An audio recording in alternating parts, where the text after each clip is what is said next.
grâce. Ce mot a été utilisé et abusé, et c'est devenu un mot utilisé pour signifier tout ce qu'on veut qu'il signifie. Cette série de messages va défier chacun de nous. Vous allez voir comment la grâce de notre Seigneur annule les plus flagrants échecs même. Vous allez apprendre comment aimer et chérir la grâce de notre Seigneur Jésus-Christ au lieu de se vautrer dans votre peine et votre culpabilité.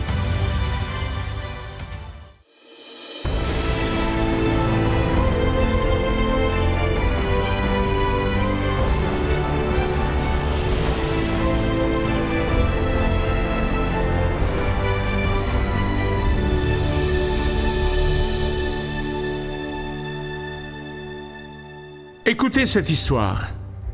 Une famille anglaise riche a invité des amis à venir passer des vacances d'été dans leur propriété de campagne en Écosse.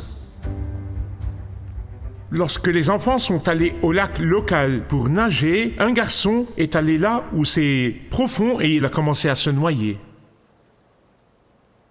Heureusement, il y avait le jardinier. Le jardinier était proche. Et il a entendu l'appel « À l'aide! À l'aide! À l'aide !» Il a immédiatement couru dans le lac et a sauté dans l'eau pour sauver cette victime impuissante. Cette victime impuissante était le jeune Winston Churchill. Ses parents étaient si profondément reconnaissants envers le jardinier, ils étaient tellement remplis de gratitude et ils voulaient faire quelque chose pour lui. Et alors ils lui ont demandé, vous savez, que pouvons-nous faire? Que pouvons-nous faire pour vous? Et le jardinier a hésité un instant, puis il a dit, eh bien, j'ai un garçon qui rêve d'aller un jour à l'université pour devenir peut-être médecin. Et immédiatement, sans hésitation, les Churchill ont déclaré, nous paierons pour lui. Donc, plusieurs années plus tard, Sir Winston Churchill est devenu Premier ministre d'Angleterre et il a attrapé une pneumonie grave. En fait, il y a récemment eu un film où cela a été documenté.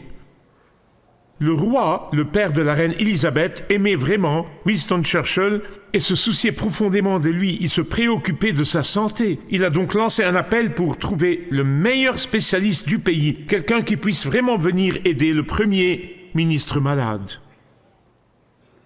Et ainsi, ils ont trouvé ce médecin, et ce n'était autre que Sir Alexander Fleming.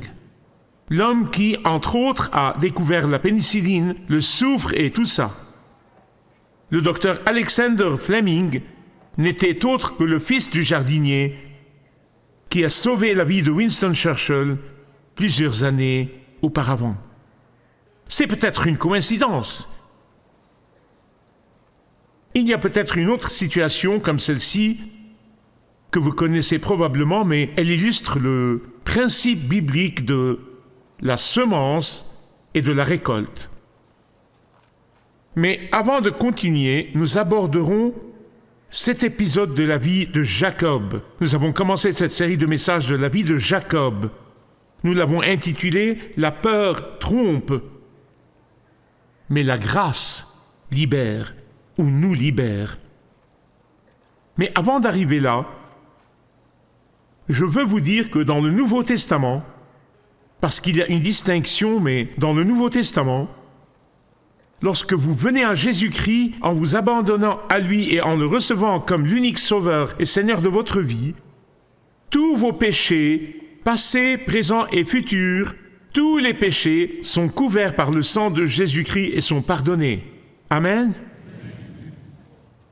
Pourtant, souvent, les cicatrices des péchés ou les conséquences de ce que nous avons semé dans le passé, ces cicatrices ne durent parfois pas seulement longtemps, mais pour la vie. Et c'est là que beaucoup de chrétiens sont confus, et j'ai découvert cela au cours de mes années dans le ministère, et je vais insister sur ce point, parce que j'ai vu cette confusion dans l'esprit de beaucoup. Ils confondent entre les cicatrices ou les conséquences de la récolte de ce qu'ils ont semé et l'absence du pardon de Dieu.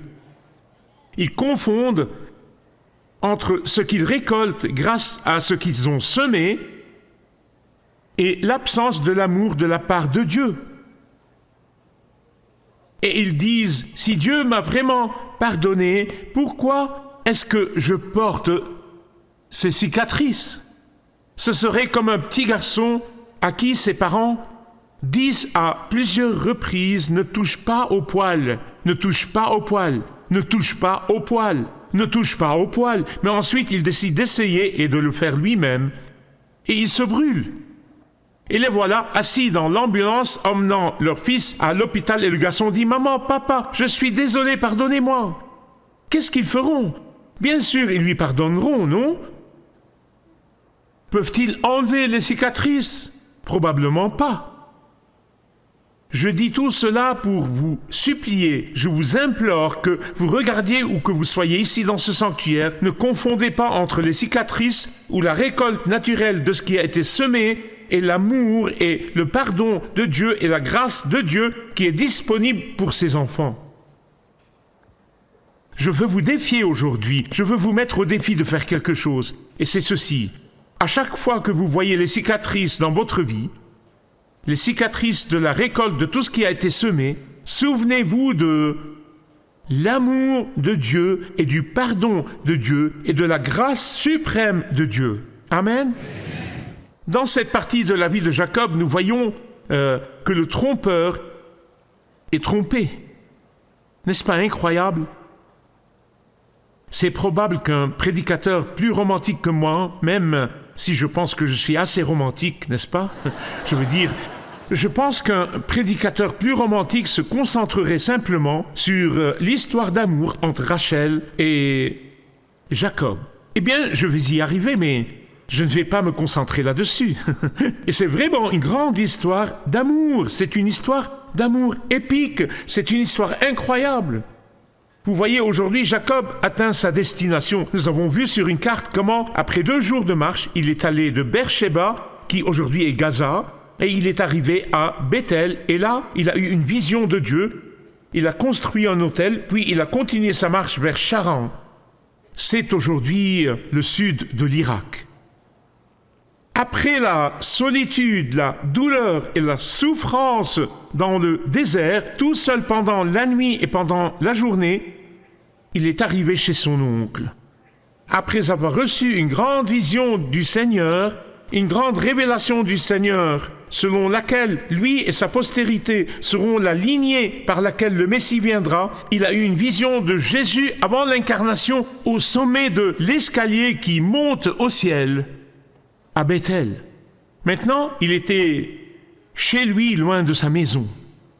Il est arrivé dans la ville natale de sa mère, la ville natale de Rebecca, et il s'est retrouvé face à face avec la semence et la récolte.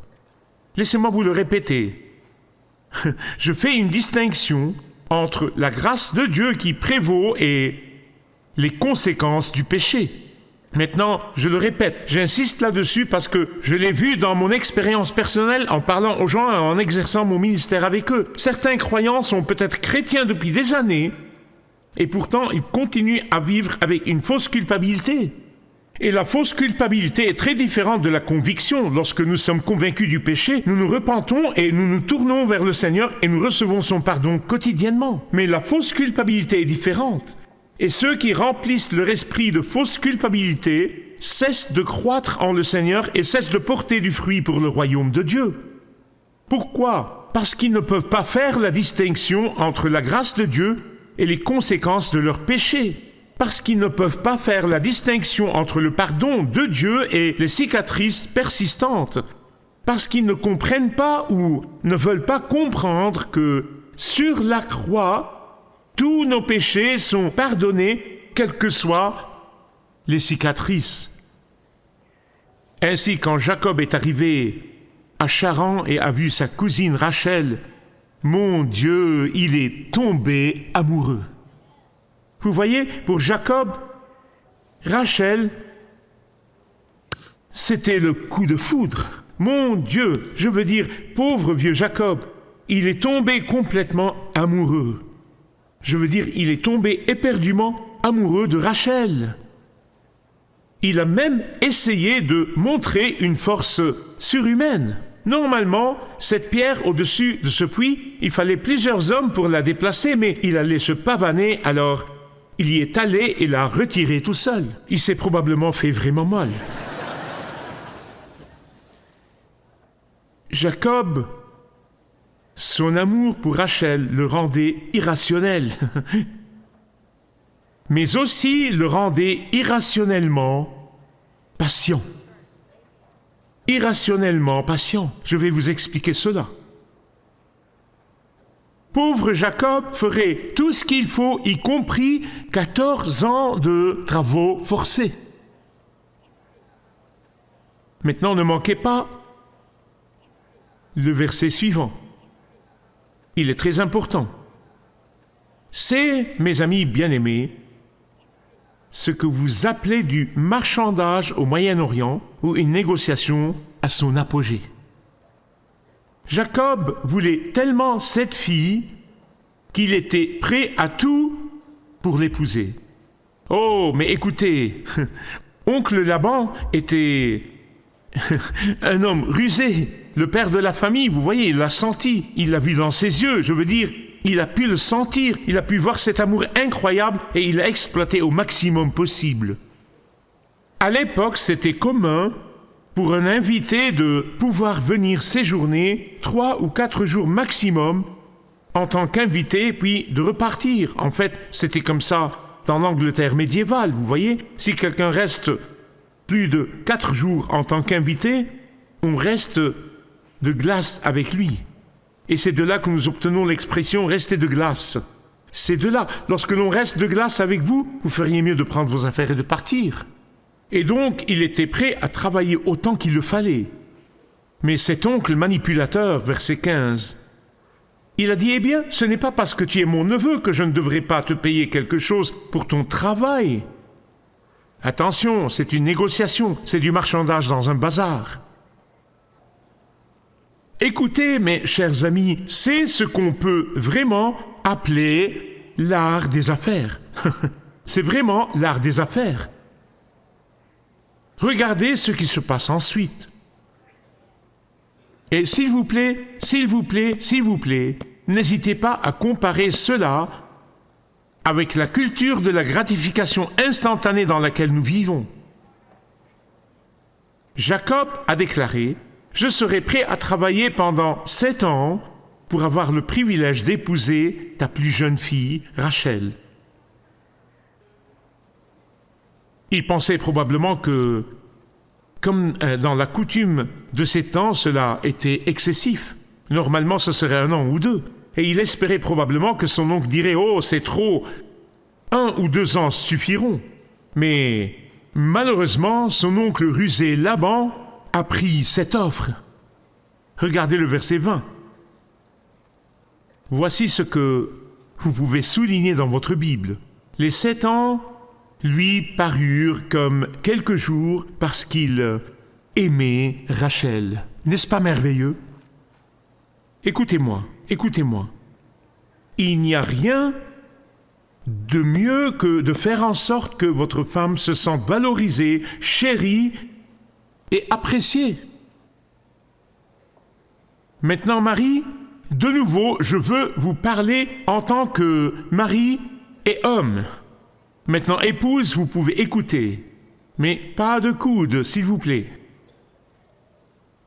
Les gars, je veux vous dire quelque chose. Si vous prenez le temps, au moins une fois par jour, et vous dites à votre femme combien elle est importante pour vous, combien vous l'appréciez, combien vous êtes béni de l'avoir, combien vous êtes reconnaissant envers le Seigneur pour elle, et combien elle compte pour vous, une fois par jour, je vous le promets, je vous fais une promesse. Dans 1 mois, même si vous êtes marié à la dame de fer elle-même, elle fondra. Puis-je avoir un amen? Cela vient des dames. Jacob adorait Rachel. Et son oncle rusé le savait. Oh, mais l'histoire se corse. Vous voyez, Rachel avait une sœur aînée, la pauvre vieille Léa. Et alors, le soir du mariage, quand ça porte malheur de voir la mariée, mon Dieu, ils ont utilisé ce narratif. Dans l'obscurité de la tente, la nuit, le vieil oncle rusé, Laban, lui a donné Léa à la place de Rachel. Après 7 ans de travail dur, après 7 ans d'attente patiente, après 7 ans de sueur et de sang, dans la nuit noire, Laban les a échangés et lui a donné Léa. De toute évidence, Léa s'était habillée comme Rachel. Léa sentait comme Rachel, elle devait avoir la même carrure que Rachel. Et c'est pourquoi, quand Jacob s'est levé le matin et a découvert ce qui s'est passé, il a paniqué. Je veux dire fondamentalement, vous le voyez même dans ses actions, je veux dire il a paniqué pour ne pas dire plus. Il est allé chez son beau-père, son oncle, et il s'en est pris à lui. Verset 25. « Pourquoi m'as-tu trompé ?» Waouh. Ça lui est retombé sur le coin du nez. Le trompeur a maintenant été trompé. Et le plus tragique, c'est que ce n'est pas la dernière fois que Jacob a été victime de tromperie. Nous le verrons au fur et à mesure dans les prochains messages. Le pardon, oui. La grâce, oui. Les cicatrices, elles persistent. Des conséquences, oui. Jacob a trompé son père presque aveugle, Isaac. Maintenant, il a été trompé par son oncle et était si aveugle qu'il a épousé une femme qu'il n'aimait pas. Bien que Jacob ait réussi à épouser l'amour de sa vie 7 jours plus tard, mais il a dû travailler encore 7 ans. Il y a tout un tas d'ironies ici et je ne crois pas que l'Écriture, le Saint-Esprit qui a écrit l'Écriture gaspillerait ces mots. Je crois de tout mon cœur que le Saint-Esprit veut que nous voyions ces ironies. Ironie numéro 1. Ésaü était censé servir Jacob car c'était la vision que Dieu a donnée à leur mère selon laquelle l'aîné servirait le plus jeune. Ici, Jacob sert son oncle. Ironie numéro 2. En ayant d'abord Léa puis Rachel, Jacob a ressenti ce qu'Ésaü a dû ressentir lorsqu'il a perdu son droit d'aînesse. Troisième ironie. Jacob a été trompé par le père de Rachel, tout comme il a trompé son père. Bien-aimés, on ne se moque pas de Dieu. Ce que l'homme sème, il le récoltera aussi. Vous dites, Dieu m'a pardonné. Absolument. Dieu m'a racheté. Oui, sans aucun doute. Dieu a même oublié mes péchés. Oui, c'est vrai. Les cicatrices ou les conséquences peuvent perdurer. Mais ne laissez pas cela vous retenir. Ne vous laissez pas retenir, car ces choses sont déjà mises en marche. Il y a 3 choses que je veux partager avec vous aujourd'hui, et non, ne paniquez pas, ce n'est pas un sermon en 3 points que je viens de commencer. Au cas où certains d'entre vous diraient « Oh, il vient juste de commencer avec les 3 points ». Ce sont des points rapides, d'accord, et j'espère que vous les écrirez. Je veux que vous vous en souveniez. Ils sont très simples, et ils vous aideront dans votre marche avec le Seigneur. 3 points rapidement. Tout ce que nous semons, nous le récoltons aussi. Galates 6, 7 dit « Ne vous y trompez pas, on ne se moque pas de Dieu. Ce qu'un homme aura semé, il le récoltera aussi. » Permettez-moi de vous poser une question. Si vous plantez du blé, qu'obtiendrez-vous? Du coton? Vous obtiendrez du blé, n'est-ce pas? Si vous plantez du maïs, vous n'obtiendrez pas de riz, vous obtenez du maïs. Ainsi, lorsque vous plantez l'amour, vous récolterez l'amour. Lorsque vous plantez l'amitié, vous récolterez l'amitié. Lorsque vous plantez la paix, vous récolterez la paix et vous deviendrez un artisan de paix. Le deuxième point est le suivant. La même proportion avec laquelle vous semez est celle avec laquelle vous récolterez. Maintenant, Je n'ai aucun mérite. Je ne suis pas si intelligent, je n'ai pas inventé ça. C'est Jésus qui a dit ça. D'accord ? Alors, avant que vous vous fâchiez contre moi, je vous dis seulement ce qu'il y a dans les Écritures. Parce qu'on ne peut pas semer un peu et s'attendre à une récolte abondante. Voici ce que Jésus a dit, Luc 6, 38. Donnez et on vous donnera, car on utilisera pour vous la même mesure que celle dont vous vous serez servi. Ce sont les paroles de Jésus. En fait, l'apôtre Paul l'affirme dans 2 Corinthiens chapitre 9. Il dit que celui qui sème généreusement récoltera généreusement. Le troisième point que je voudrais partager avec vous ce matin est le suivant.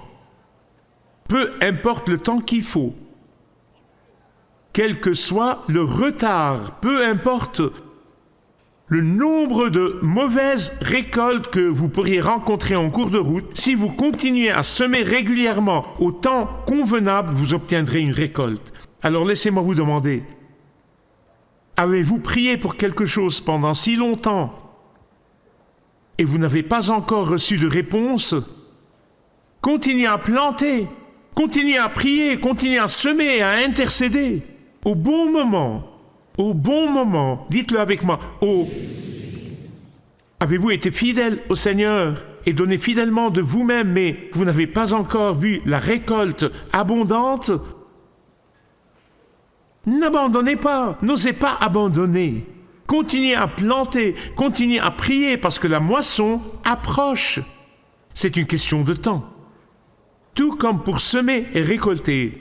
Dans le cas de Jacob, ça a eu un effet négatif. Dans le cas de l'église familiale, ça a eu un effet positif. Bien-aimés, écoutez-moi. Semer et récolter, ça peut aller dans les deux sens. C'est neutre. Ça va dans les deux sens. Eh bien, quelqu'un ici pourrait dire, eh bien, vous savez, j'ai des cicatrices et elles m'empêchent de semer de bonnes graines. Laissez-moi vous dire ceci. La grâce de Dieu prévaudra. La grâce de Dieu l'emportera. Le fait même que Dieu a renversé le cas de Jacob, il renversera le vôtre. Ne laissez pas les cicatrices vous empêcher d'atteindre les étoiles. Ce n'est pas un cliché, c'est une vérité absolue. Réclamez le pouvoir suprême de la grâce de Dieu.